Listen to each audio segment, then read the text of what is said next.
I'm Jim Collison and live from the Gallup studios here in Omaha, Nebraska. This is Gallup's Call the Coach, recorded on July 10th, 2020.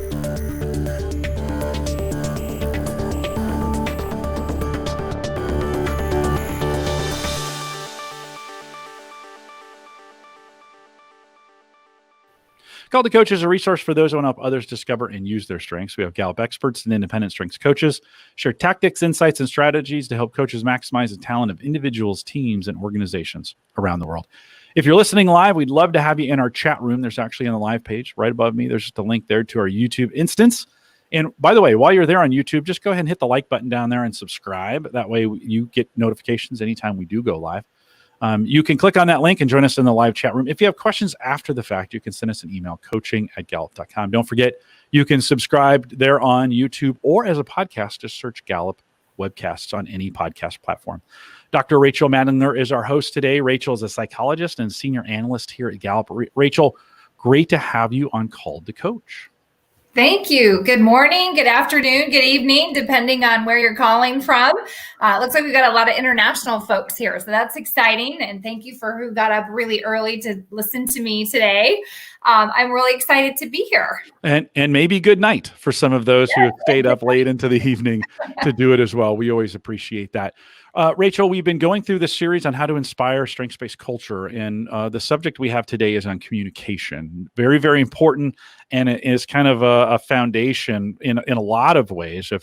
If you have poor communication in an organization, no matter what you're doing, it's going to struggle. And so what is it about a strengths-based culture that helps create good communication?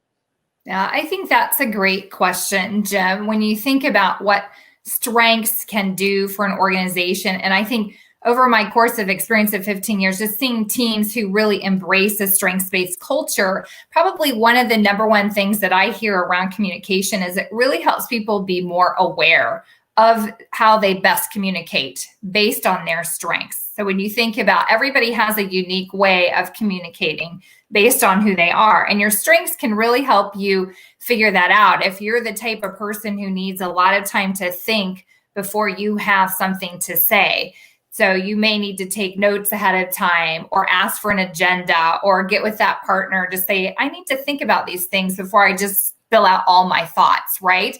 Then we have people on the opposite end of the spectrum, probably more like myself, who I like to think as I'm talking. And when I'm with people, I can have my best thinking to communicate the words that I'm trying to say. And so I think it's really about how do you best communicate and what you need from other people in order to increase your partnership, right? And I think that collaboration comes kind of vice versa. And you can really learn about that other person and how they best communicate based on their strengths. And I think part of that goes back to, what do you need from me, Jim, in order to help you be the best communicator that you can be, and vice versa. And I think having those really open conversations based on what you do, like I have input really high. So I ask tons and tons of questions when I'm learning and trying to understand information. And I'll often say, hey, does this make sense to you? Can I clarify this for you? So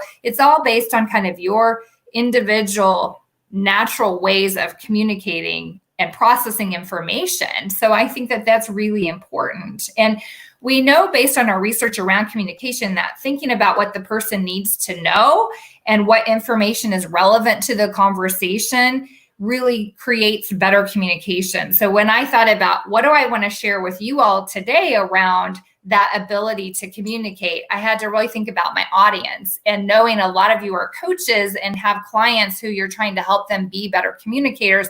I thought about what strengths can help me do this today. My relator's really high. So thinking about how do I connect with you over a virtual session versus in person, and how do I help you know I'm here to help you be all you can be. So I think that's really important.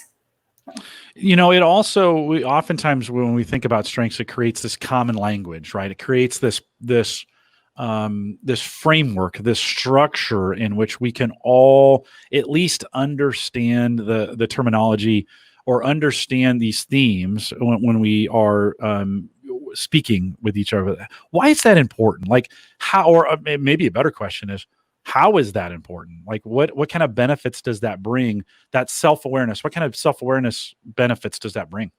Oh, I think when you look at just strengths creates a platform to discuss behavior, right, in a really positive way. So as a psychologist, it's really thinking about how am I showing up with this partnership based on this common language. So when Jim, when I talk about my relator, you already have behavioral thoughts in your mind, right, of what that means and how that shows up. And being able to get people to discuss behavior in a very positive way is incredibly powerful. So you have language around the things that you're describing or things you're working on. And at Gallup, it's so natural for us to just talk about our strengths in a regular conversation, right? It's just very easy for us to describe, oh, okay, so I need to know that Jim has high woo and communication based on that's why he's so good at what he does on this show, right? I see this as a show. It's so awesome. And I think about as you're using it, there's so many ways to create common language, right? So when you think about what do you need from me in this situation to be the best partner for you, I use it often in conflict resolution because sometimes there's not a common language, right? That's why there is this conflict. So strengths can just open up this whole world of better communication because you start understanding that's why that person does that. That's why this person is behaving and looking at something. I'm seeing something very different based on my strengths in this same situation. So it kind of helps you understand where that person's coming from, which can create a lot better partnerships and workplace environment. I'd also say when you have common language, it helps create better team goals because you're all on the same page, right? Based on your strengths and what you're trying to do. And what are we trying to accomplish during this project or task? And I work a lot with executive teams. And I think sometimes just not having a common goal creates a lot of stress. And I think strengths helps. Let's look at what are we trying to accomplish here and figure out how we're all going to contribute to that. So. Rachel, when we think about, we're going to talk a little here in just a second about tools, but when for individuals or even for teams, maybe an individual gets their all 34 report and communication's low, or a team is going through a team grid and those communication themes are in the lower 30s. Does that necessarily mean they're off the hook for communicating? Can they then just kind of say, well, we're not good at it? So what's your advice to teams or individuals where, especially around communication, where that may not show up high because, we have a theme named communication? What are some tricks or strategies around that? Well, I think one of the things I want to change the premise a little bit because I look at communication as a behavior, like here's the destination. And I think there's lots of different strengths that help someone communicate well. So it isn't just if you have communication in your top 5 that you're a great communicator. That's one way of doing it. So I think sometimes it's backing that premise up a little bit and thinking about what is it that this team needs to accomplish around communication that's a barrier for that? And then you start delving into what is the behavior you're actually trying to accomplish and saying, just because you have communication low in your mind as an individual or as a team, I think it's sometimes challenging that premise to think about when you use that word communication, what are you actually trying to accomplish? What behavior are you trying to get to? And then I start looking at their strengths either as the individual and say, here's some strengths that can really help you. Like learner can be a great communication strength because you're naturally a very curious person and you want to know more. So anytime you have a conversation where you ask open-ended questions, input's another great one that asks really good questions. Woo can be a very good communicator. There's just so many strengths that help someone. And sometimes it's just helping them unlock it and even asking questions about, well, what happens when you feel like you're communicating the best? And then you start hearing their strengths, right? And then you can kind of go from there. Yeah, that's such a great... You can't be off the hook for being a bad communicator. So yeah, I think that's such a great... You said 2 points in there I think that are really important. One is, what are you trying to accomplish with this? Like, where are we going? What are we trying to achieve with communication? Because not all tasks are going to need high communication, right? There may be some where it's not even beneficial. Let's just move things forward. And then I love the fact that you asked the team, what have we done when our communication has been the best? I love that question. So that's a great coaching tool. We've given them kind of number one. What other coaching tools might we have if they want to, if coaches want to help individuals or teams around this idea of communication? What else is available? Oh, I'm so glad you asked that. I'm doing a really cool project for the state of Nebraska. We're getting ready to launch it. And the governor has been able to help small businesses who are really struggling right now to go through this training called Boss to Coach. And it's amazing about how much we're training leaders to better communicate with their teams. So I encourage anyone that could take that course to go through it. But I was looking through some of my notes last night, and there's just really, they're talking about 5 key conversations as a leader to have with individuals. So you look at individual conversations, you can share strengths as a partner, and there's a whole guide to giving you the right questions to talk about, from here's my partnership, here's my strengths, how do we work best together. They also have a team conversation that looks at how do we look as a team, like you get the best of me when, that type of thing. You get the worst of me when, this is what I need from you. This is what you can rely on me for.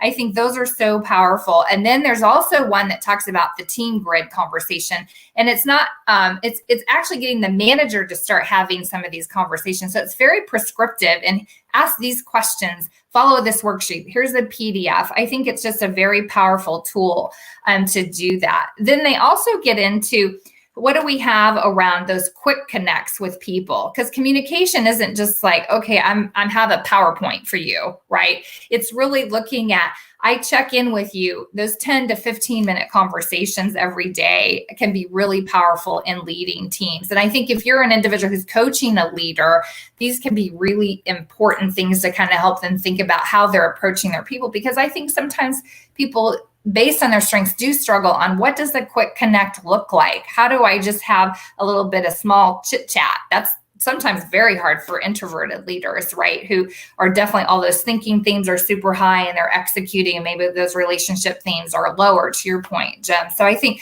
I've just been really impressed with that particular offering that we have recently, that really has almost everything that you do. When I think of my own individual coaching, that training really supports what I talk about individually with people based on a group setting. And they really challenge you to have a cohort of people that are going through the training with you, so you can get that communication dialogue on best practices and what are you doing? How are you communicating with your team? How is this helping you? So you kind of have some accountability there. So I could go on and on. It's a great program. We did spend some time on the 5 coaching conversations in a series that we got super creative and called it the 5 coaching conversations. So that was earlier in the year. We spent some time talking about that. Anything else though, Rachel, from those coaching conversations that you want to pull out as we think about the importance of them and what they mean to not only the individual, but the team? Anything else that you want to add around those 5 coaching conversations? I guess when I think about communication, probably the most important thing goes back to what I said earlier, is, what does this person need to know after they've left this conversation with me? So when you think about those 5 conversations around coaching as a coach, sometimes you can get distracted by all the techniques. It's actually being in the moment with that individual. That's where the magic happens in coaching, right? When you're really listening to, what are they needing right now from me as their coach to help them be successful? And so that, I think, is always the construct, is have some framework, but go back to, what are they needing from me as the individual, and as a coach, how am I showing up so they can feel really supported, they can be their best selves and go accomplish what they need to. I think right now during COVID, it's just so important to have that, because there's just so much stress that people are dealing with still. So. If you were to give advice to some teams as far as getting started with this, or even continuing on with some activities or some things that they can do, when we think about building a strengths-based culture, what kind of advice, as we kind of close this part on communication, what kind of advice that you might give to them of some easy activities or some easy habits? We want to make these things habits. So what are some easy habits they could follow? Yeah. Well, I think it goes back to some of those simple things about name, claim, aim, right? Around your communication. What are you trying to accomplish? What strengths can help you be a better communicator? How do you best communicate? We've talked a little bit about that. And what I always go back to, what do you need to do to be a better communicator? Why do you think you're a bad communicator, right? I think you always got to go back to that and think about how can we aim your strengths toward what you do best. And I really am a big fan of the strengths grid. I think as a team, you put that out there every time you have a meeting with a team, is let's look at our strengths first before we jump into the agenda to see who we are and what we need to do to operate. I think that's really important. You can start having some really good conversations around that. And I think it's sometimes just taking time to have a session around what is stopping us from being better communicators. I always think too, like rules of engagement. Let's talk about this as a team. Are we all email people? Do we do just quick texting? Are we people who need that face-to-face Zoom all the time? Are you zoomed out, right? I mean, I think there's just so many ways to think about the best way to communicate with each other. And I think sometimes people don't even have that. I can think of someone I've been coaching recently, and her boss, it's just been really difficult for her to think about how this person best I think you have to set up those kind of rules of engagement from the get-go. So. Rachel, we spent a little time with Jessica Dawson at the very beginning of this series talking about name, claim, and aim, and then give 22 practical ways to kind of reinforce or create a habit inside organizations of activities they can do. So we'll refer back to those as well. I think, communication is that bedrock on a team. It does create that framework. It does create that consistency that allows teams to grow. Without it, teams are going to struggle, and we've got some great resources available in both those webcasts that are available. Again, you can go back and search for name, claim, and aim. You'll find that at gallup.com, or I should say and in this case, because then afterwards, listen to the 22 ways to embed, and there's more than 22 in there. We just use that number. 22 ways you can embed. And by the way, we'd love to hear from you on ways you're embedding strengths in your culture as well. Rachel, thank you for spending some time with us today on communication. We're looking forward to collaboration next on this. Any final thoughts before we wrap it up? I think it just goes back to the 3 points I wanted to make is strengths-based culture and communication around more awareness of how someone best communicates based on their strengths. We also know focusing on clear objectives and get each person contributing to the goal creates good teamwork around that, and how you create a common language around strengths and what behavior that strengths can potentially represent are really important points around good communication and why strengths is the bedrock of that. All right. And we've got more resources available. If folks, I'll remind them, they can head out to gallup.com/CliftonStrengths. Lots of free resources available for you. You can also log into your Gallup Access account from that platform as well.